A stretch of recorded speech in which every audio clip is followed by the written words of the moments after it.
सबसे पहले तो मैं आपको नमस्कार करना चाहूँगा और आपके चैनल के सभी दर्शकों को मेरा नमस्कार। तो ये तो सर बहुत ही खुशी का विषय है, बल्कि मैं तो ये कहूँगा कि दिवाली तो आनी है 31 अक्टूबर की, लेकिन हरियाणा सरकार ने हमें ऐसा तोहफा दे दिया तो हमारे लिए तो आज ही दिवाली है।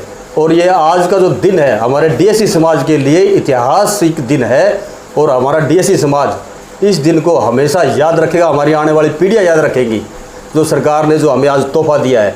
क्योंकि इसके लिए हम 20 साल से 2007 से हम संघर्ष कर रहे थे। हमने बहुत लड़ाई लड़ी, कोर्ट में गए, सुप्रीम कोर्ट तक भी गए। वहाँ से अब माननीय सुप्रीम कोर्ट ने जो हमें फैसला दिया, राज्य सरकार को यह अधिकार दिया भी आप वर्गीकरण कर सकते हो। आज राज्य सरकार हरियाणा राज्य सरकार ने उस माननीय कोर्ट के फैसले को आज लागू कर दिया और डीएससी समाज को बहुत बड़ा तोहफा दिया है, जो आने वाला हमारा समाज हमेशा हमेशा के लिए भारतीय जनता पार्टी और माननीय हमारे नायब सिंह जी सैनी साहब सीएम हरियाणा, उनको हमेशा हमेशा के लिए याद रखेंगे। और मैं तहे दिल से पूरे डीएससी समाज की तरफ से उनका धन्यवाद करता हूं। समाज का जैसे हम देखते हैं कि भारत देश के अंदर डेमोक्रेटिक व्यवस्था है। डेमोक्रेटिक व्यवस्था में क्या है, लोकतांत्रिक व्यवस्था के अंदर लोगों के द्वारा सरकार चुनी जाती है लोगों के हित के लिए।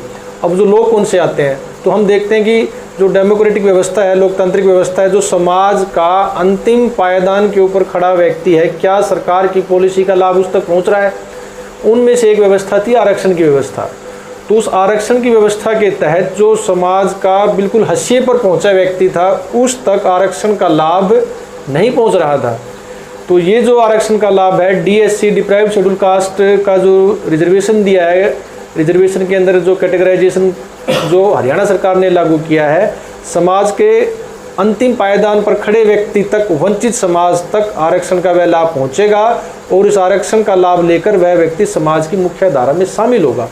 इसका जो प्रभाव है आने वाली पीढ़ियों में देखने को मिलेगा। ये जो संघर्ष है हम पिछले 20 वर्षों से 2004 से ये समाप्त हुआ था।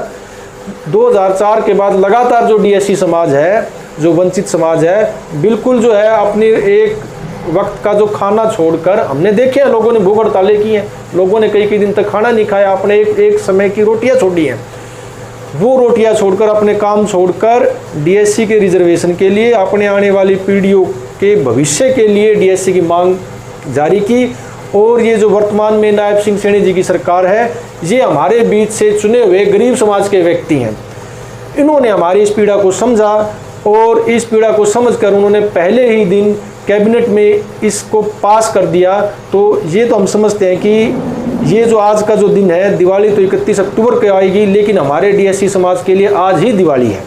पहले तो जी मैं आपका, आपके चैनल का, युवा आवाज़ का धन्यवाद करना चाहता हूँ, जो हमारी आवाज़ लोगों तक पहुँचाते हो, इसका शुक्रगुजार हूँ, बहुत बहुत धन्यवाद करता हूँ।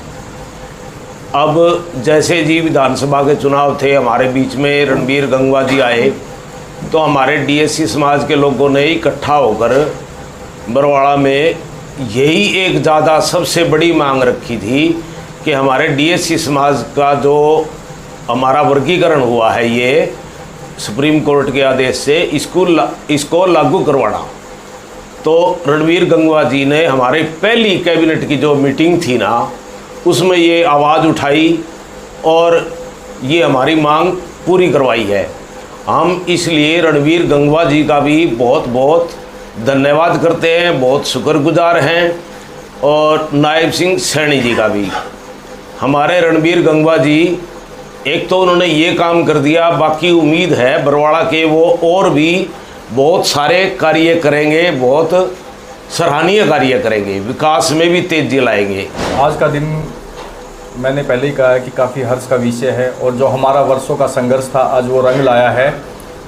आज मैं इस खुशी के अवसर पर मैं सभी भाइयों से निवेदन करता हूं, डीएससी समाज के जितने भी मेरे भाई बंधु हैं, जो संघर्ष के साथी रहे हैं, जो मतलब जिनके ये पीड़ा रही है कि डीएससी का दर्द जिन्होंने देखा है, झेला है, संघर्ष लगातार करते आए हैं, समाज के सभी बंधुओं से, डीएससी समाज के सभी बंधुओं से मेरा निवेदन है कि कल दिनांक जो हमारी कल के दिन किसान रेस्ट हाउस के अंदर हमारे नवनियुक्त कैबिनेट मंत्री चौधरी रणबीर गंगवा जी किसान रेस्ट हाउस में सुबह प्रातः 10 बजे पहुंच रहे हैं। तो अतः सभी से मेरा निवेदन है कि जो डीएससी का वर्गीकरण हुआ है उसके लिए हम जो उनका धन्यवाद देने के लिए सभी साथी वहां पर एकत्रित हो रहे हैं 10 बजे किसान रेस्ट हाउस में। तो मेरा सभी से निवेदन है कि वो ज़्यादा से ज़्यादा संख्या में वहां पर पहुंचे और माननीय कैबिनेट मंत्री का अभिवादन करें और साथ में उनसे हम एक समय लेंगे ताकि हम पूरा डीएससी समाज एकजुट होकर एक मंच से उनके लिए एक भव्य सम्मान समारोह करें और जो उन्होंने हमें हक दिया है उसकी गूंज पूरे हरियाणा में गूंजे।